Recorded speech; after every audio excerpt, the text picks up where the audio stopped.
మంచి బ్యాంబూ తీసుకున్నాడు, దాన్ని వాటితో క్లీన్ చేస్తున్నాడు.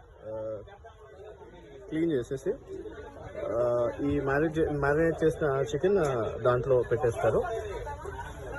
ఐ డోంట్ నో మీకు విజిబిలిటీ ఉందో లేదో ప్రాపర్గా చూడండి.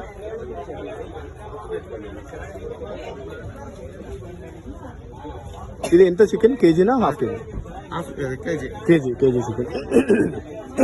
కేజీ చికెన్కి 600 కదా మేడం? 600.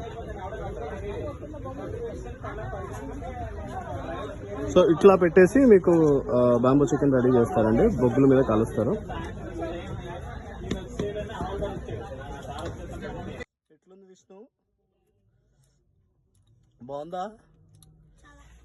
అయితే 300 రూపీస్కి వాళ్ళు హాఫ్ కేజీ బాంబూ చికెన్ ఇచ్చారండి, దాంతోపాటు ఆనియన్స్ ఇచ్చారు, ప్లస్ ఇది ఆరెంజ్ లాగా ఉంది, దబ్బకాయ అంటున్నారు వాళ్ళు, ఇదొకటి ఇచ్చారు.